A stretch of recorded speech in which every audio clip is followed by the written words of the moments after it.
Video review.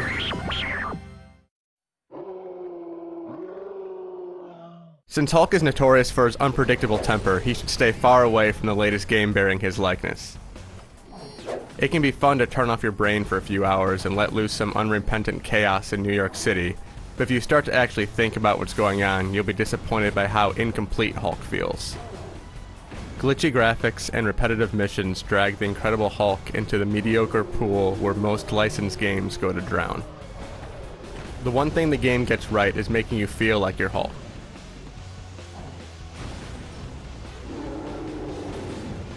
Whether you're scooping up panicked pedestrians and tossing them into a row of taxis, or turning famous landmarks into rubble, being the world's biggest jerk can provide a few hours of entertainment. Even getting around the city feels like you're a 1,000-pound monster without a conscience. Jumping from rooftop to rooftop is the preferred method, but you can also sprint down streets wrecking everything in your path.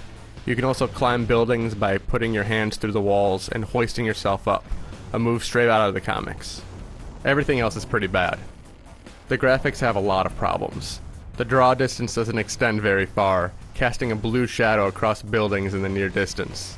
You'll constantly notice objects you throw, or even Hulk's arms, clipping right through buildings and enemies. And the frame rate bogs down whenever you're doing something cool. And don't get me started on the cutscenes. Since when does Edward Norton look like Eric Stoltz from Mask? The missions are also pretty tiresome.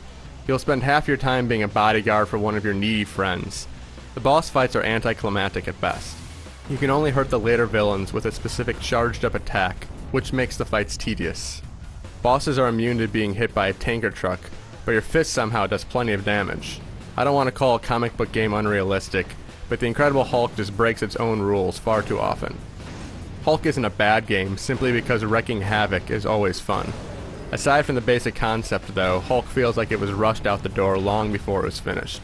Don't expect more than an hour or two of entertainment before the excessive problems weigh you down.